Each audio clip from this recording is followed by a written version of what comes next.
voisins, c'est à la fois des gens et un lieu. En fait, c'est le nom du projet qu'on mène ici sur le site.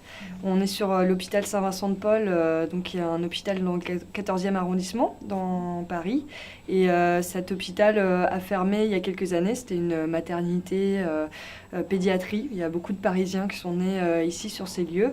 Et dans quelques années, ça va devenir un futur écoquartier avec des logements, une école.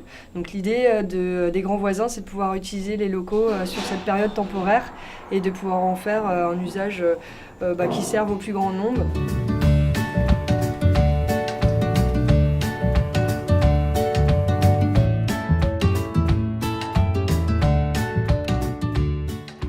L'idée ici, c'est qu'on accueille des personnes en situation de précarité. Il y a des services d'hébergement d'urgence sur le site, d'hébergement d'urgence, de stabilisation. Il y a plusieurs services. Au total, ça fait 600 personnes qui habitent là.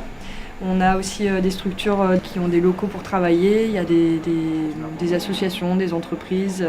Aujourd'hui, on est à peu près à... Alors, les chiffres changent au fur et à mesure, mais ça fait à peu près 160, 180. Ouais, 170. Voilà. De personnes qui travaillent tous les jours ici, qui ont leurs locaux.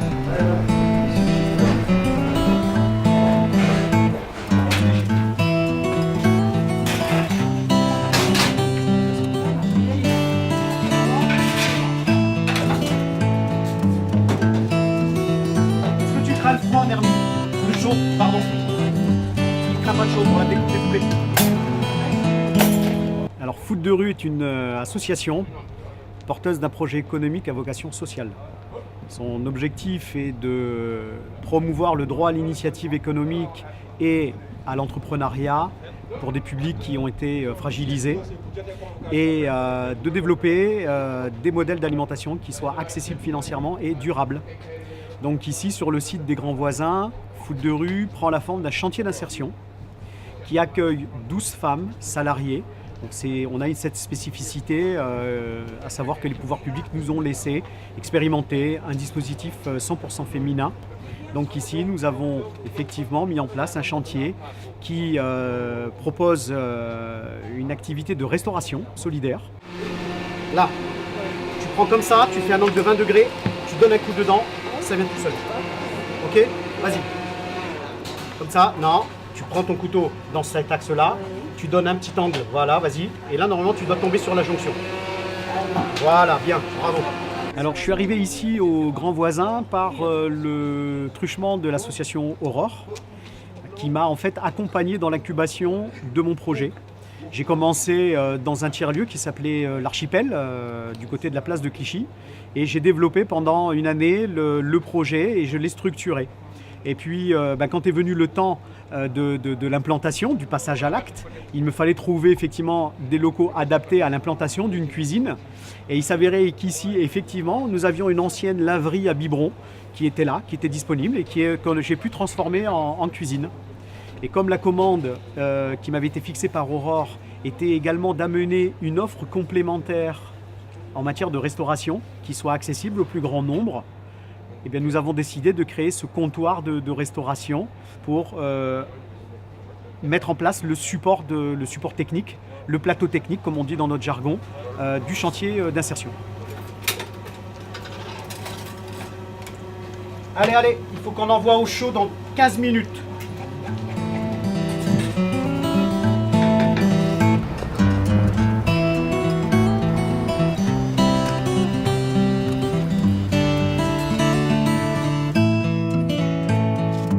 En fait, la ville de Paris a décidé de transformer ce lieu en un quartier, de passer de l'hôpital à un quartier d'habitation avec 600 logements. Et on est rentré dans l'histoire dès le début parce qu'on souhaitait faire en sorte qu'il y ait sur ce site une forme d'habitat nouvelle pour lequel on travaille depuis beaucoup d'années au sein de nos associations d'habitat participatif. La mairie nous a lancé sur cette idée de coopérative d'habitants, donc on a créé une association, COP-SVP, pour pouvoir promouvoir au sein de cet écoquartier une coopérative d'habitants.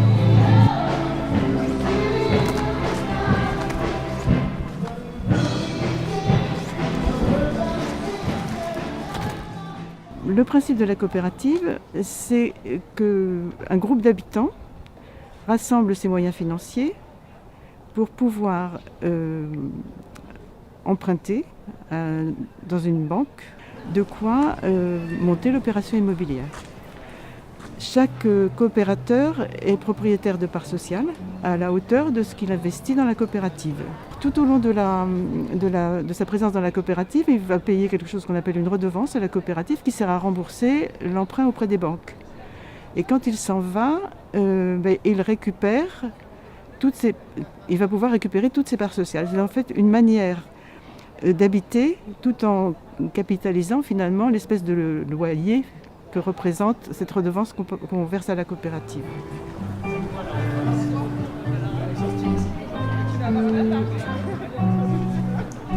Le mouvement d'habitat participatif se divise en deux de grandes catégories.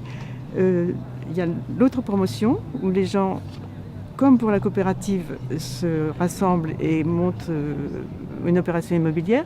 La différence avec la coopérative, dans l'autopromotion, c'est que quand on quitte son logement, on le revend et que du coup, on est dans le système spéculatif. Alors que la coopérative, elle, si le démarrage est à peu près identique, la coopérative, elle, ne peut pas structurellement faire de bénéfices. Les parts sociales sont simplement valorisées à la hauteur du coût de la vie avec l'IRL, l'indice de revalorisation des loyers.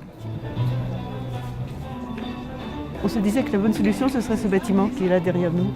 Ça s'appelle le bâtiment Le Long. Et en fait, la ville, quand on est rentré en relation avec eux, nous l'a proposé. C'est tout ce bâtiment en briques des années 50, en gros. On était très ambitieux au début, on voulait 90 logements. On a négocié avec la ville, on en a obtenu 60, c'est déjà pas si mal. Et sur ces 60 logements, il y aura 30% de logements sociaux, comme l'autorise la loi Allure, de vrais logements sociaux, c'est-à-dire du PLAI, du PLUS, c'est-à-dire des gens qui ont des revenus très modestes. Donc on assure avec ce système la mixité sociale, qui est un de nos objectifs principaux. Et le bailleur social, qui donc portera financièrement l'avance de fonds pour les gens du logement social, sera membre de la coopérative. Salut, qu'est-ce que vous faites? Allez,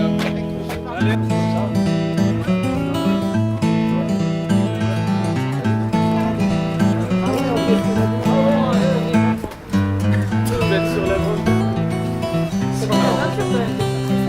Bon, je repose la main, j'y viens. Vas-y, fais à droite là. Fais à droite. C'est bon. Voilà, on va direct.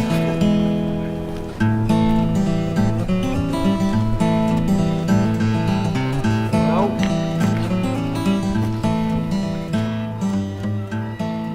Voilà, du coup, on est dans le bâtiment Pierre Petit. On est au sous-sol du bâtiment. Donc, comme dans tous les autres bâtiments, au Grand Voisin, il y a des étages d'hébergement qui sont gérés par Aurore. Et là, on est dans la partie atelier. Donc, c'est là où se trouvent les ateliers d'artistes et les bureaux de certaines assos. Donc, le labo photo, c'est un exemple d'atelier. C'est un endroit où on développe des négatifs, comme cela, donc principalement noir et blanc. Parce que pour la couleur, c'est d'autres procédés, ça demande un peu plus de moyens. D'ailleurs, c'est très rigolo parce qu'on est dans un hôpital, donc on est dans le département où il y avait de la recherche pour les maladies infantiles. Donc c'est là où je sais plus comment le dire, mais en gros, il y avait des médecins qui faisaient des recherches sur les différentes... Et du coup, en arrivant ici, on a retrouvé plein de radios. Du coup, c'est très drôle de faire de la photo argentique dans un lieu où déjà on imprimait des radios. C'est un atelier partagé, je ne suis pas le seul à travailler ici, on a plusieurs photographes. Il y a même des tireurs pros qui viennent utiliser un peu les locaux ici. Et donc le but, c'est de partager un peu ses connaissances, faire de l'échange de compétences aussi, parce qu'il y en a qui vont par exemple être plus spécialisés en pellicule, d'autres plus en tirage papier. Et surtout de laisser le lieu ouvert à la possibilité d'ateliers gratuits et sans condition pour les résidents qui s'intéressent à ça. Ce qu'on va mettre en place par exemple pour le mois de la photo.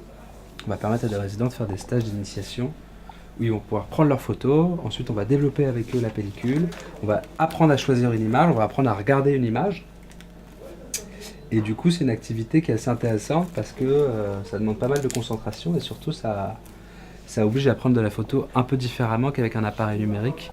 La blouse, alors, tu vois. Et la blouse que j'ai, ça c'est rigolo parce que c'est justement la blouse d'origine que portaient les médecins. Alors ça c'est la lingerie, donc la lingerie c'est l'endroit qui a été transformé en café-restaurant, qui du coup était le lieu où tout le monde mettait son linge, et il y avait des lingères qui lavaient ça dans un grand bac. Et je vous parle de ça il y a plus de 100 ans, 110, 120 ans même. Voilà. Et donc l'idée c'est que pas mal d'endroits comme ici ont été réhabilités pour permettre à des artistes d'avoir un atelier pour travailler ou un bureau pour pouvoir bosser avec son ordi ou les artisans qui peuvent installer leur machine comme la lithographie, comme le tatoueur et voilà.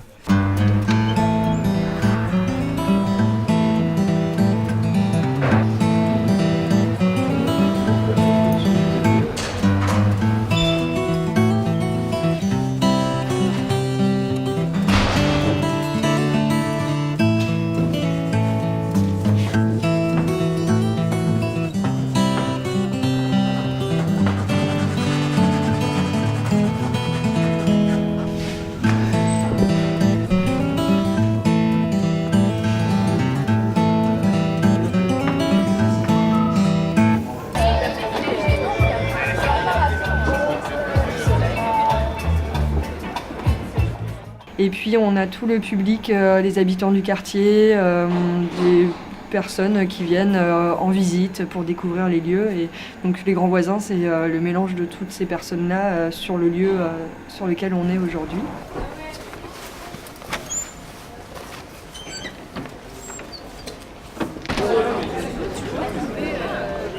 Alors moi je vais au marché des grands voisins pour la deuxième fois. J'aime beaucoup cet endroit qui est très convivial, qui est dans l'ouverture, dans le respect de l'autre.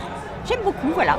Donc je suis venue avec ma sœur, acheter mes fruits notamment. Il y a un petit marché de fruits et légumes bio qui est très bien et pas cher, donc je vais me régaler. Des bonnes petites choses à déguster, c'est très sympathique. En fait, c'est la lingerie, donc là où on mange. Elle est intéressante la lingerie aussi. Pardon, désolée. Moi, j'habite en Ile-de-France, en banlieue parisienne. Je mets une petite heure pour venir jusqu'ici. Je trouve que c'est un milieu qui est assez vivant. C'est un endroit qui est assez vivant, avec... on sent que les gens sont assez ouverts, ont envie de se rencontrer, d'échanger. Et du coup, c'est aussi dans cet échange-là qu'il y a des idées qui naissent un peu et des idées de projets. Et ici, il y en a beaucoup. Vivre dans une grande ville, c'est assez difficile de se rencontrer. Ici, il se passe des choses, on me propose des activités, il y a des endroits pour manger, etc. Et du coup, ça attire les gens et ça permet que les gens se rencontrent de nouveau.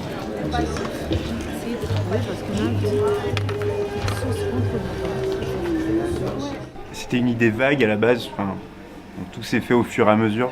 Je pense que même au début, je ne sais même pas si l'ouverture au public elle a tout de suite été mise en avant. Ça a mis un petit peu de temps. Tout s'est fait en fait en fonction des réflexions et de l'évolution. Du coup, il y a une grosse partie du projet qui a été écrit en collaboration avec la mairie, la PHP et avec les 3 structures qu'on représente aujourd'hui.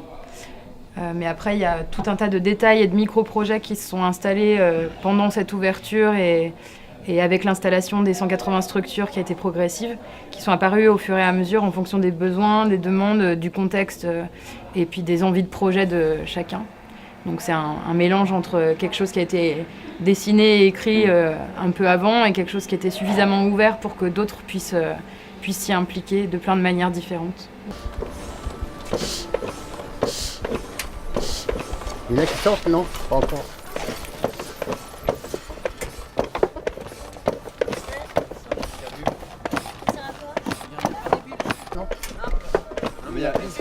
Il n'y a plus d'eau alors. Il y a du savon? Ah ouais.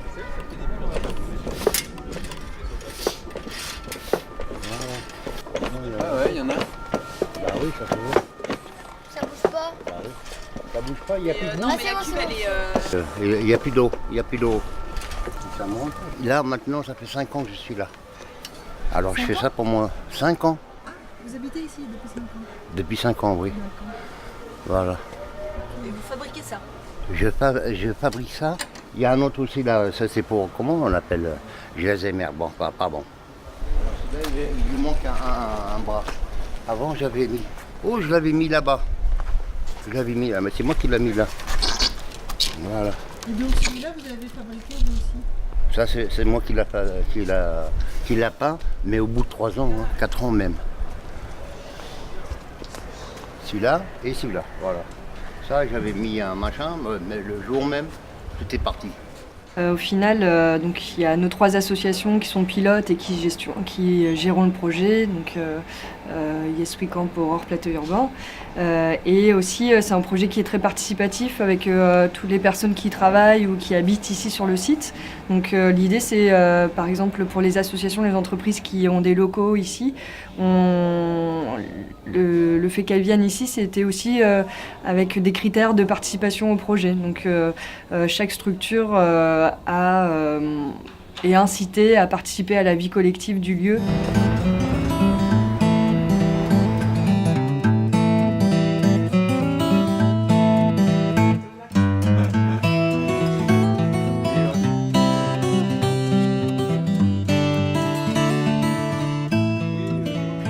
Capacité, c'est une association qui développe des démarches participatives, principalement autour de la question de la production de la ville, avec une petite phrase qui regroupe un peu les énergies autour de capacité, qui est la ville par tous et pour tous, avec l'idée que pour construire une ville plus juste demain, le chemin le plus court, c'est de la concevoir déjà maintenant ensemble. On a eu connaissance de cette expérience au Grand Voisin et ça nous a semblé à la fois une opportunité par rapport au développement de notre association, de notre projet, et aussi intéressant dans la logique de construire ensemble l'animation d'un lieu, le lien avec des personnes en situation d'hébergement et d'autres associations, quoi.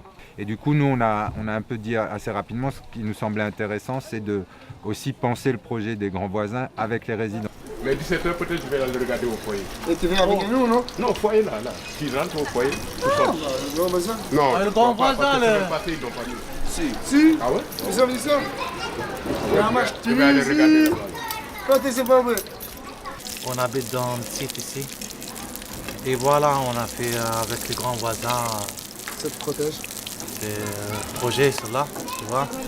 Les projets, tu vois, peut-être on va vers un grand cuisine ici, participer avec les voisins, avec les gens qui habitent ici, tu sais. Comme ça, chacun il prend 2 jours, tu vois, et chacun ses spécialités. Nous, c'est nous l'habitant. Alors? Ouais, les habitants avec les grands voisins, avec les associations ici. Tu vois, ouais, nous on a, on habite ici, mais nous on a des, tu vois, on a des assistants sociaux et tout. Ça veut dire on a fait des demandes pour venir ici, tu sais, pour trouver des logements et tout. Je trouve ça très bien pour moi. Franchement, je trouve, voilà, il y a un peu, tu existes un peu, tu peux faire des boulots, tu vois. Et je trouve c'est très bien pour ça, par rapport à l'autation, on parle entre nous, tu sais. Il y a plein de gens qui sont les moyens, et c'est pas que les moyens, ce sont les talents aussi, tu sais. Les talents. Talent, ça veut dire que tu as le talent, non? Les talents. Les talents, un talent, ouais. Les services d'hébergement sur le site, il y a plusieurs caractéristiques.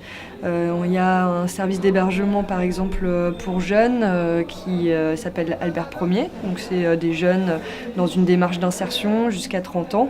On a des services d'hébergement d'urgence. Donc là, l'hébergement d'urgence, c'est vraiment la première mise à l'abri des personnes qui viennent de la rue. On a un autre service qui s'appelle Pierre Petit, qui héberge plutôt des personnes un peu plus âgées.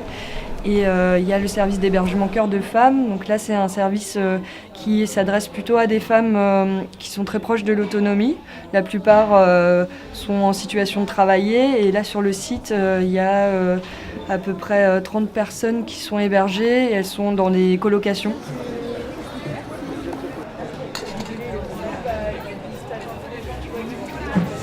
On est à, nous, c'est Cœur de Femmes, association Cœur de Femmes. C'est une association qui reçoit des femmes qui ont pas mal de soucis, des femmes à la recherche de logement, des femmes de situation précaire. Voilà. Et qui nous héberge ici, qui nous vraiment ouvre beaucoup de portes, beaucoup d'opportunités à travailler, à faire des repas, à vendre ici. Voilà. Ce que nous préparons, ils nous ouvrent aussi une grande cuisine pro. On prépare tout ce qu'il faut, ils nous accompagnent. Et voilà. Cœur de femme, avec il y a l'association Food. Clémentine, c'est quoi votre association? J'ai dit Food. Bon, c'est pas grave. Moi je travaille pour l'association Aurore, mais on est association Aurore Yes We Camp. On fait un projet commun sur les résidents qui vendent à manger en fait. C'est pour ça. Ça va Malik? Tiens, c'est lui Malik qui va nous aider pour le carnaval. Salut, ça va? Oui, Malik. La forme? Oui, je le croisais, je crois. Ouais, on s'est déjà vu sur le... Ça sera à partir de jeudi, c'est ça? Je vais reconfirmer ça. Ouais, moi je suis pas très loin, donc je passerai vous. D'accord, très bien, oui. Nous, on essaie de faire de la coordination de tous ces événements pour pas qu'il y ait des choses qui se superposent et qui fonctionnent mal ensemble. Mais souvent, c'est des suggestions qui viennent d'autres et nous, on vient en appui technique, communication et organisation pour les mettre en place. Donc, par exemple, le marché des grands voisins, c'est une idée à la base de l'association Améliore qui organise d'autres marchés ailleurs dans Paris avec les Bifins. Et du coup, nous, on est venu l'agrémenter de tout ce qui pouvait, d'autres fonctions. Donc, c'est aussi un marché d'artisanat où tous les artistes du site peuvent venir exposer leur production. C'est aussi un marché où les voisins du 14e peuvent venir s'installer et puis vendre leur comme un vide-grenier. Les Bifins adhérents de l'association Améliore, quand ils vont vendre à Paris, ils n'ont pas l'autorisation. Du coup, ils sont considérés à tort comme des délinquants. Donc nous, c'est ce qu'on défend, c'est que les personnes les plus fragiles ou les plus seules ou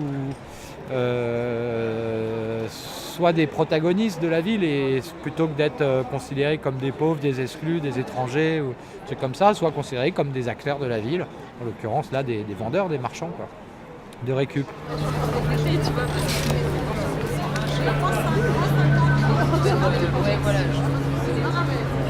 Voilà, donc Améliore, il a fait venir les Bifins, c'est génial. Et puis c'est aussi maintenant le support pour plein d'autres personnes de se greffer à ça. Et puis, du coup, il y a plus d'attractivité et ça renforce aussi la cohésion des personnes qui travaillent sur le site. Il y a souvent un point commun dans les activités ou les projets qui sont menés sur le site, c'est que c'est des activités qui permettent la rencontre entre les personnes. Ce qui ressort le plus souvent dans ce qu'on croise comme démarche et ce qu'on fait nous au quotidien dans les différents projets qu'on accompagne, une des demandes les plus, pour moi le truc qui revient le plus, c'est des lieux de rencontre. Juste, voilà, ça. Donc on peut avoir des images de gens qui veulent rester, protéger leur plate-bande, avoir moins de bruit, qui se plaindraient de nuisances, qui auraient besoin, et du travail évidemment aussi, voilà. Mais le truc principal, c'est des lieux de rencontre, que ce soit à l'extérieur, ou des maisons de quartier, ou des lieux intergénérationnels, ou des locales jeunes, ou des tout ce qu'on veut, ou des parcs, quel que soit l'aspect, dans tous les cas, il y a la substance lieu de rencontre, quoi.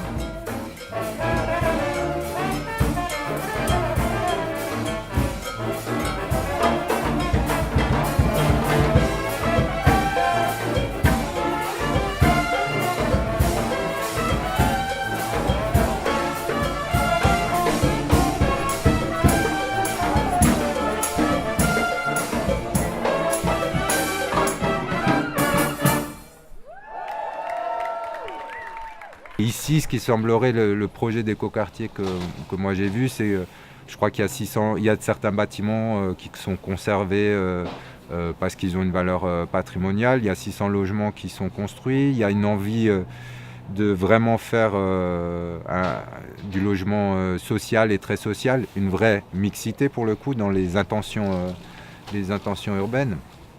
Mais moi je trouve que l'écoquartier, il existe déjà. Il est là. En ce moment, c'est ça. Là, on est dans un écoquartier. Demain, on ne sait pas ce qu'il y aura. Il y aura une production de la ville. Est-ce que ça fera sens? J'en sais rien, quoi. Moi, ce qui me dérange ici, c'est un peu le manque de continuité, quoi. Où à un moment, on dit, bon, bah, super, vous avez fait des choses, vous partez, quoi.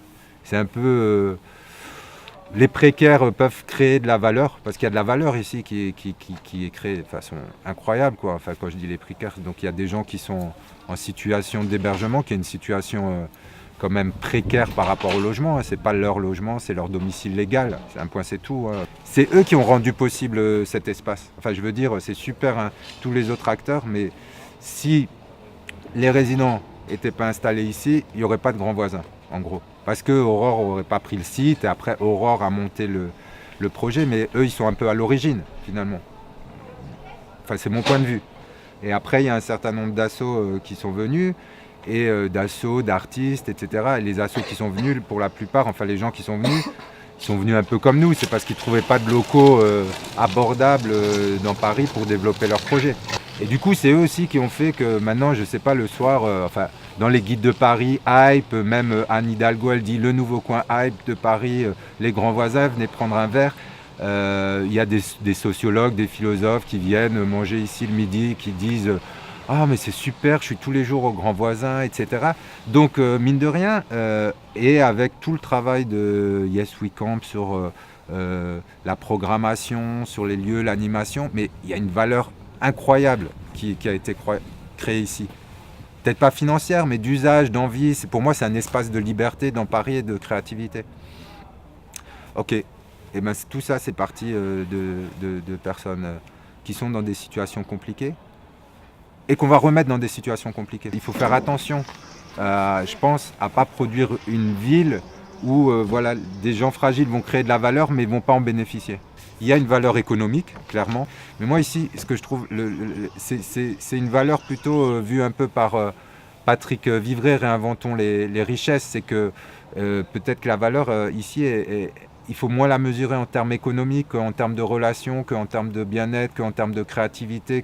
Donc, moi, quand je dis qu'ici, il y a de la valeur qui est créée, c'est aussi toute cette approche de ce qui fait que ça soit un lieu agréable, que ça soit un lieu où les gens ont envie de venir, que ça soit un lieu où on croise d'autres personnes, où des résidents ont créé des liens avec d'autres personnes. C'est assez extraordinaire quand même, quoi. Voilà.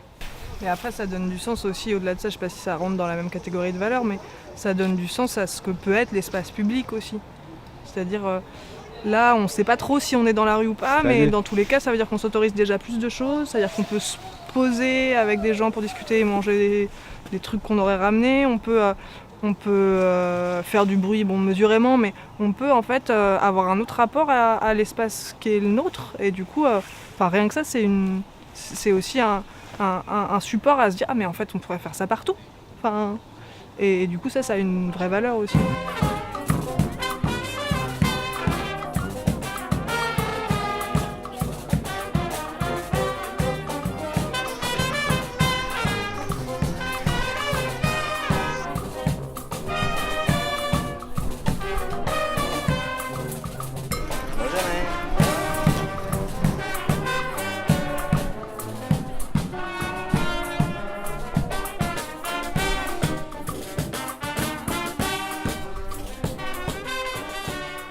Je crois aussi qu'on a créé une bulle, ce village en fait. Quelque part, il est déjà géographiquement cloisonné. On a des couvents de part et d'autre.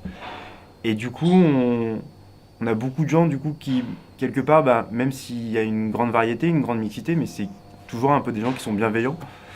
Et donc, quelque part, c'est pas représentatif, je pense pas malheureusement, actuellement en fait, de l'atmosphère générale. Quand on dit est-ce que les gens ont plus envie de solidarité, de vivre ensemble, de partager les communs, certes, oui, plus, mais je pense pas que ce soit une majorité actuellement. Actuellement, je pense que c'est plus le contraire. Je pense que les gens essaient de plus être à l'intérieur de chez eux, de pas vouloir sortir, ont de plus en plus de méfiance. Enfin, c'est un peu un exemple en fait de ce qu'on voudrait, un peu du vivre ensemble. Et puis il est tellement imparfait, donc c'est ça qui est rigolo. Et je pense que là, on dit souvent qu'on n'a pas envie de se mettre... on est apolitique, on n'est pas apolitique, on n'a pas d'étiquette politique, mais forcément qu'on a un discours, on a un message à vouloir faire passer. Et moi, je suis assez satisfait de se dire, il est véhiculé parce que ce message, ça suscite de l'envie. Tout le monde est questionné aujourd'hui par ce qu'est les grands voisins, ce bout de territoire en plein cœur de Paris. Là-dessus, c'est déjà une petite victoire. Alors, je ne sais pas si c'est un exemple, je ne sais pas si c'est comme ça qu'il faudrait toujours faire, je ne sais pas si c'est ça la ville de demain. Mais en tout cas, ce que je pense qu'on voit ici, tous, c'est qu'il y a énormément d'envie, d'initiatives, de personnes qui ont envie, pas forcément de s'approprier, parce que c'est un mot un peu délicat, mais plutôt d'être acteurs de leur environnement, à l'inverse de la position de consommateur dans laquelle on nous a toujours assigné, quoi. Et c'est quelque chose qui est un peu émergé, il me semble, avec toutes ces questions de développement durable et de relation à l'environnement. On a beaucoup dit, oui, il faut que tout le monde s'y mette. Du coup, les gens, en fait, ils ont envie de s'y mettre, ils ont envie de faire des choses. Il y a plein de manières. Et du coup, là, tout l'enjeu pour moi de la ville à venir, c'est de savoir comment on fait pour déconstruire toutes ces barrières et toutes ces étapes qu'on a aujourd'hui, normalement, à franchir pour être capable d'agir. Et du coup, c'est un peu ce qu'on a essayé de faire ici, en raccourcissant les délais, en raccourcissant les possibilités de trouver les interlocuteurs, en mettant les process au minimum de ce qu'il y a besoin d'avoir quand on gère les choses au quotidien. Mais enfin voilà.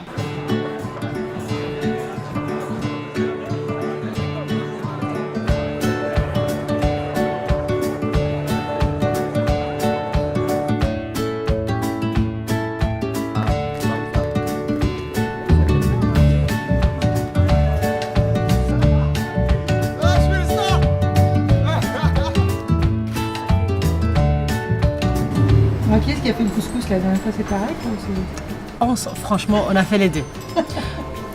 On a fait les deux. Mais c'est moi qui gère l'argent. Oui, et j'insiste.